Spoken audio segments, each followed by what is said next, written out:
हम सभी लोग जानते हैं कि 2027 में महाराष्ट्र के नासिक और त्र्यंबकेश्वर में सिंहस्थ महाकुंभ का आयोजन होगा। इस आयोजन की दृष्टि से हम लोग लगातार बैठकें कर रहे हैं। नासिक में क्या करने की आवश्यकता है, इसका एक मास्टर प्लान हमने तैयार किया था, जिसको हमने पिछले ही समय मान्यता दी है। उसके काम भी हम चालू कर रहे हैं, जिसमें बड़े पैमाने पर यहाँ पर पानी साफ हो, इस दृष्टि से एसटीपी की व्यवस्था हो, रास्तों की व्यवस्था हो, ब्रिजेस की व्यवस्था हो, साधुग्राम की जो जगह है उसको अधिग्रहित करके वहां पर सारी व्यवस्थाएं खड़ी करनी हो।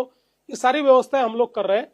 साथ साथ त्र्यंबकेश्वर में भी, क्योंकि हम जानते हैं त्र्यंबकेश्वर ये हमारा एक बहुत महत्वपूर्ण ज्योतिर्लिंग है और ज्योतिर्लिंगों में भी इसकी जो इसका स्थान है वो बहुत ऊंचा माना जाता है।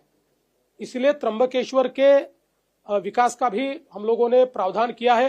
1100 करोड़ रुपए का इसका प्लान हमने तैयार किया है, जिसमें वहां के अलग अलग कुंडों का भी विकास होगा, वहां पर नदी का भी विकास होगा, वहां पर बाकी भी लोग दर्शन के लिए आते हैं तो उसके लिए सारी व्यवस्थाएं हम लोग खड़ी करेंगे और हर प्रकार की व्यवस्थाओं को वहां पर कायम करने का निर्णय हमने लिया हुआ है। और इस काम को हम लोग 2 हिस्सों में बांटेंगे।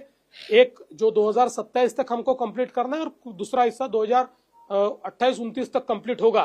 तो इस दृष्टि से ये सारे प्लान्स को हमने तैयार किया है। हम लोग ये मानते हैं कि जिस प्रकार से प्रयागराज में जो प्लानिंग हुआ था उससे ज्यादा लोग वहां पर आए, वैसे ही अपेक्षित है कि यहाँ पर भी ज्यादा लोग आएंगे। इसलिए हम लोगों ने अब यहाँ पर मेला प्राधिकरण का कानून बनाने का तय किया है।